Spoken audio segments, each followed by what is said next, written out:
फक्त मराठी यूट्यूब चॅनलला सबस्क्राईब करा आणि आमचे लेटेस्ट व्हिडिओज पाहण्यासाठी बेल आयकॉनवर क्लिक करा. लेटेस्ट अपडेट्ससाठी आमचा इंस्टाग्राम, ट्विटर आणि फेसबुक हँडल्सना फॉलो करा.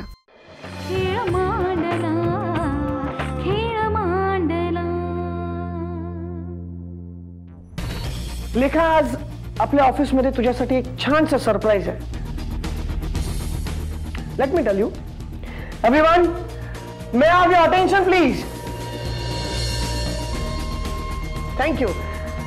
मिस लेखा देशमानेंनी माझ्या रिक्वेस्टचा मान ठेवून आपल्या ऑफिसला आजपासून परत जॉईन केलेलं आहे. आणखी एक गोष्ट आहे, लेखाच्या कामावर खुश होऊन एका रशियन कंपनीने त्यांच्या इंडियन कलेक्शनचं डिझाईन आपल्या कंपनीला दिलंय. त्यामुळे आपल्या कंपनीचा खूप मोठा फायदा झालाय आणि म्हणूनच मी लेखाला प्रमोट करायचं ठरवलेलं आहे. आपल्या कंपनीत जे नवीन डिझायनर्स येतील त्यांना ट्रेन करणं, त्यांची एक टीम तयार करणं, ही सुद्धा जबाबदारी लेखावर असेल. आणि यासाठी तिच्या पगारात वाढ देखील होणार आहे.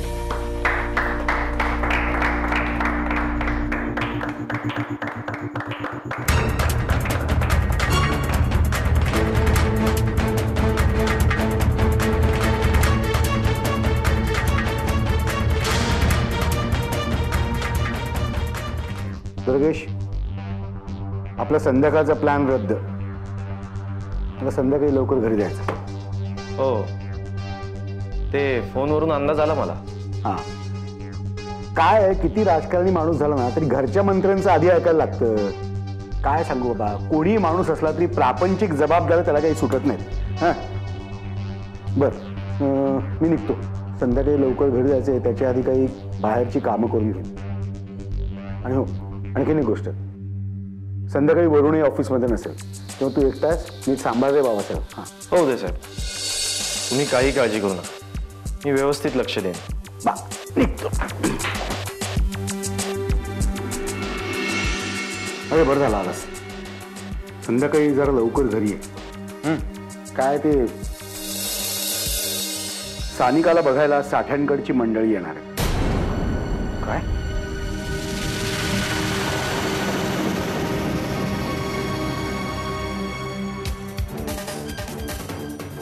नाही नाही, हे असं काही व्हायला नको. जर खरंच असं काही झालं ना तर फार मोठा अनर्थ होईल. सानिकाने तिच्या जीवाचं जर काही बरं वाईट केलं तर नकोच. नाही,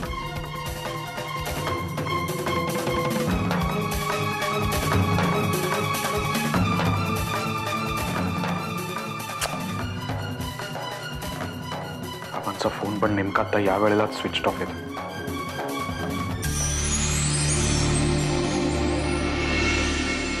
काय झालं साहेब, काही प्रॉब्लेम आहे का? नाही अरे, काही प्रॉब्लेम नाही आहे. अचानक एक महत्वाचं काम आठवलंय मला, म्हणून मी निघतोय. तू असशील ना ऑफिसमध्ये? Good.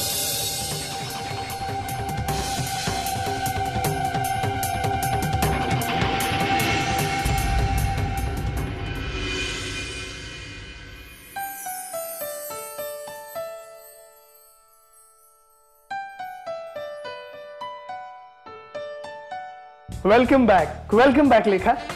Thank you so much sir. खरं सांगू, मी आज खूप खूप खुश आहे. शेवटी तू परत आलीस.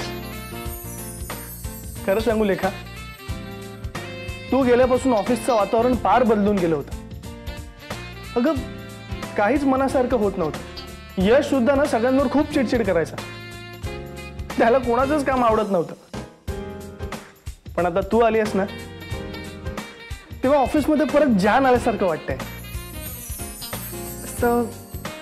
जे घडलं त्याच्यावर माझा अजूनही विश्वास बसत नाहीये. म्हणजे यश सरांमध्ये इतका बदल, कुणा व्यक्तीमध्ये एका रात्रीत इतका बदल घडू शकतो? अगं, एका रात्रीत कसला बदलतोय तो? पण झालं काय, मधल्या काळात तो काही डिझायनर्सला भेटला, त्यांचं काम पाहिलं आणि तेव्हा त्याला तुझी उणीव भासली. सर, तुम्ही जे म्हणालात ते मान्य केलं तरी सुद्धा यश सर मला स्वतःहून बोलवतील असा विचार मी स्वप्नातही केला नव्हता. एक सांगू लेखा, खरं तर तू गेल्यापासूनच यश डिस्टर्ब झाला होता, पण तो एक्सेप्ट करत नव्हता. पण नंतर इंटरव्ह्यू घेऊन डिझायनर्सचं काम पाहून त्याला तुझी उणीव भासली, तुझं महत्व पटलं आणि म्हणून त्याने तुला परत बोलवलं. पण एक मात्र खरं आहे लेखा, यश तुझ्याकडे फक्त एक कलीग म्हणून पाहत नाहीये. म्हणजे त्याला तू एक चांगली व्यक्ती म्हणून पण खूप आवडतेस. सर, तुम्ही यश राजीव बद्दल हे सगळं बोलताय? हो अगं खरं आहे हे. ते एवढे भावना प्रधान केव्हापासून झाले?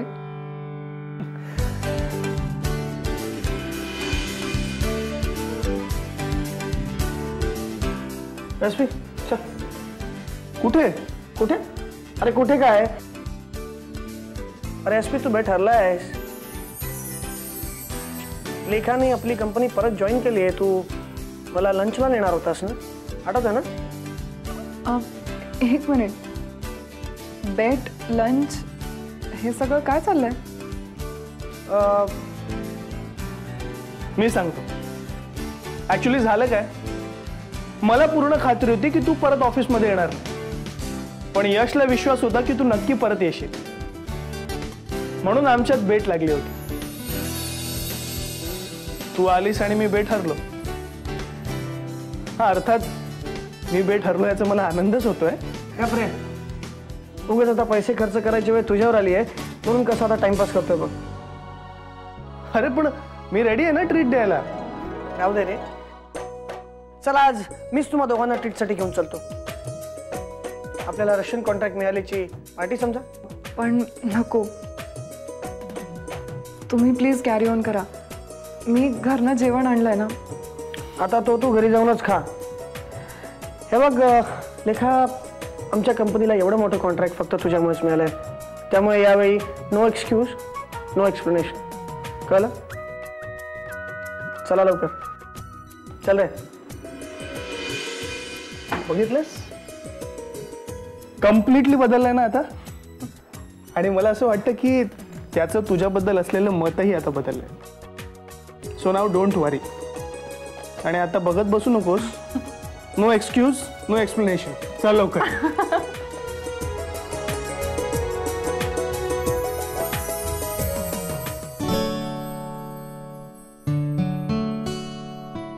नीता, या.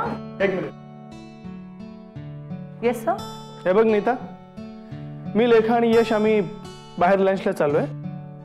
आम्ही येईपर्यंत ऑफिसकडे नीट लक्ष द्या. Yes sir. तू आणि रिया उगीच टाइमपास करत बसू नका. ओके? Okay sir. चल.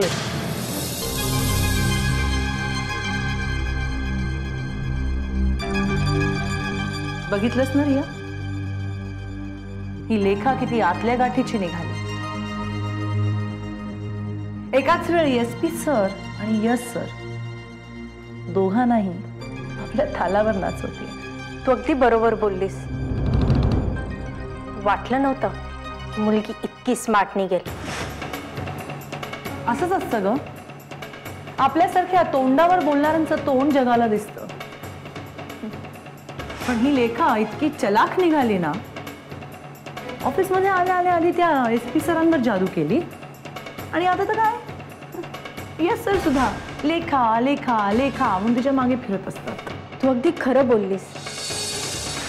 यश सर आधी कसे होते, त्यांच्याशी बोलायची सुद्धा भीती वाटायची. यश सरांना मी असं वागताना आधी कधीच पाहिलेलं नव्हतं.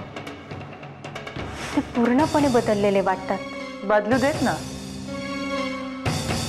लेखाचं खरं रूप जोपर्यंत त्यांच्या समोर येत नाही तोपर्यंतच हे सगळं चालणार. अगं पण ती खरी कशी आहे हे त्यांना कोण सांगणार? मी आहे ना, मी सांगेन. या लेखाला मी असा झटका देईन ना किती, हे ऑफिसच काय, हे शहर सुद्धा सोडून जाईल. आता बघच मी काय करते. हो सर, हा प्रश्न मलाही होता. म्हणजे मी कंपनी पुन्हा जॉईन करीन असं तुम्हाला का वाटलं? मला नुसतंच वाटलं नव्हतं लेखा, तर मला विश्वास होता.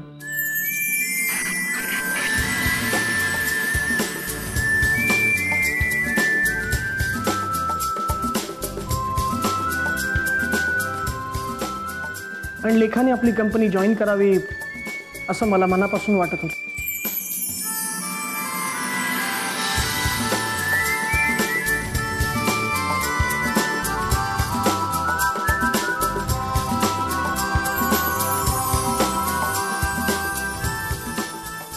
आणि मनापासून आपण एखादी गोष्ट जेव्हा मागतो तेव्हा ती आपल्याला मिळतेच, हो ना?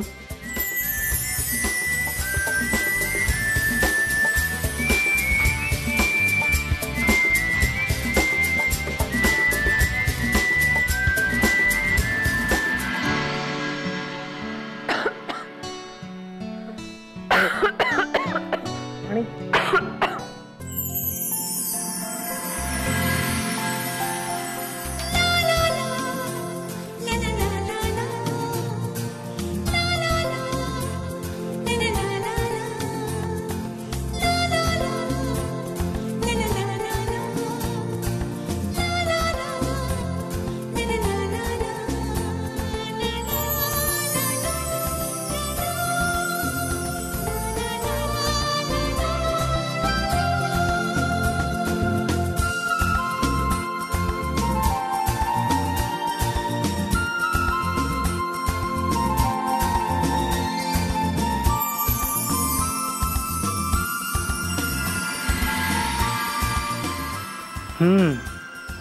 यशला लेखा आवडायला लागली.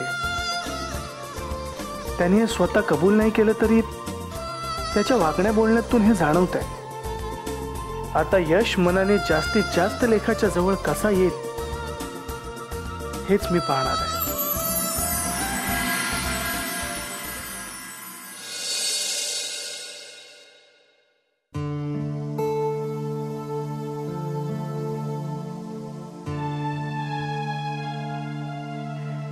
SP यार, डोकं मला असं गरगरल्यासारखं वाटतं यार, खूप जड झाल्यासारखं वाटतं. अरे अचानक काय झालं?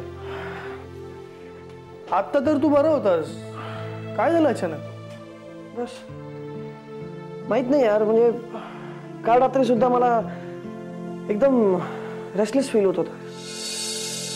आज सकाळी सुद्धा ऑफिसला लवकर येताना बेडमधनं तर उठायची इच्छाच होत नव्हती. शरीर असं जड झाल्यासारखं वाटत होतं. हे बघ यश, माझं ऐक, तू घरी जा.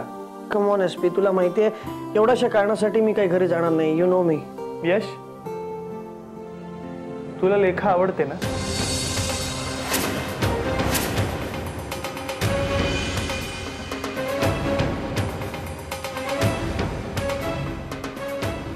काही काय SP, तू असंच बऱ्याचदा काही विचित्र बोलत असतोस. उगाचच काही बोलू नकोस यार. हे बघ, मी म्हणतोय म्हणून नाही, तू हा प्रश्न स्वतःला विचारून बघ. काही दिवसांपासूनची तुझी वागणूक पहा. तुझे डोळे मला सांगतात यश की तुला लेखा आवडते. हे बघ, तू स्वतःला जितकं ओळखत नाहीस ना, तू एक मिनिट. हॅलो, हा, मी निघतोय आता. येतो लगेच येतो. बाय. यश, मला निघायला लागेल. काय रे, काय झालं अचानक? अरे काही पर्सनल काम आलंय, मी निघतो. बरं ठीक आहे, ठीक आहे. Bye bye.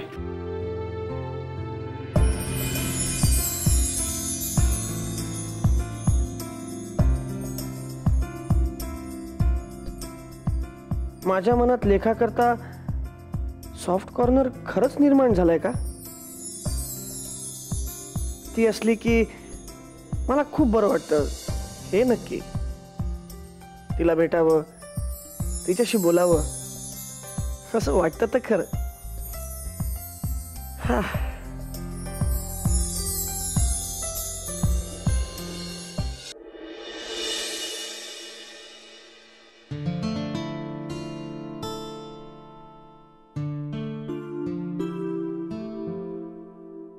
हे काय, तू आता कुठे निघालीस? मम्मा, मी ना मैत्रिणींबरोबर बाहेर जाते. यायला थोडा उशीर होईल. हं? हे बघ सानिका, तू आता कुठेही जायचं नाहीयेस. का? आय मीन, काय प्रॉब्लेम आहे मम्मा? मम्मा, तू बोलत का नाहीयेस? अगं, तुला बघायला साठेंकडची मंडळी येत आहेत. काय? मम्मा प्लीज, हे बघ, मला आत्ता लग्न करण्यात अजिबात इंटरेस्ट नाहीये. मग तरीही तू का फोर्स करतेस मला? तुला माझं म्हणणं पटत नाहीये का? सानिका, अगं तू काय बिन लग्नाची राहणार आहेस का? आज उद्या लग्न करणारच आहेस ना, मग आत्ता का नखरे करतेस? हे बघ सानिका, हे स्थळ तुझ्याकरता खूप चांगलं आहे. एक तर घराणं श्रीमंत आहे, त्यातून त्यांचे विचारही मॉडर्न आहेत. मम्मा, मला आत्ता लग्न करण्यात अजिबात इंटरेस्ट नाहीये. मग हे सगळं मला सांगून काय फायदा? आणि मला एक कळत नाहीये, माझ्या लग्नाचा निर्णय तू परस्पर का घेतेस? आय मीन, त्यांना बोलावण्याआधी मला एकदा सांगायला हवं होतंस तू. सानिका, मी तुझी आई आहे ना, तेव्हा तुझ्या लग्नाचा परस्पर निर्णय घ्यायचा हक्क मला आहे. तेव्हा आता मी जे सांगते ना, तेवढंच करायचंस. आणि दुसरी गोष्ट म्हणजे, हे असले कपडे घालून साठेंच्या समोर यायचं नाहीयेस. एखादी छानची साडी नेसून ये. मम्मा प्लीज स्टॉप दिस. मी तुला रिक्वेस्ट करते ग, तू त्यांना नको यायला सांगूस प्लीज. सानिका, मी तुझं तर काही एक ऐकणार नाहीये. उलट तूच मी सांगितल्याप्रमाणे करायचेस, कळलं? सानिका, अगं काय झालं? काय नाही ग, नुसती शेफार नाही. लग्न करायचं नाही म्हणतीये. हिच्यामुळे ना उगाचच माझ्या डोक्यात ताप झालाय. हे बघ, माझ्या लाडक्या भाचीला काही बोललेलं मला आवडणार नाही. समीरा, तुझा जरा, मला बोलायचंय जरा हिच्याशी. जा.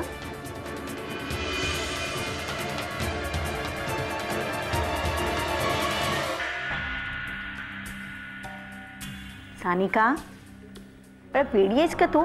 हा, चल ये इकडे बस बस.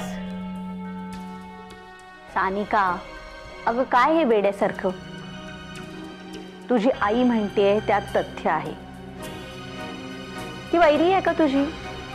मला सांग, तुला आयुष्यात कधीतरी लग्न करायचंय ना? करायचंय ना, मग मुलाला बघायला काय हरकत आहे? आता ते साठेंनी अचानक फोन केला, त्याला ती तरी बिचारी काय करणार? आणि तुला जर तो मुलगा आवडला नाही तर तू नको करूस लग्न, नाही म्हण. हे बघ सानिका, तुला इथे बघायला लोक येत आहेत. अशा वेळेस जर तू घरातून बाहेर पडलीस तर ते दिसायला कसं दिसेल? बाहेर समाजात आपल्याबद्दल काय चर्चा होईल याचा विचार कर. आणि मला विचारशील तर तू त्या मुलाला भेटावंस असं मला वाटतं. शेवटी निर्णय तुझा आहे.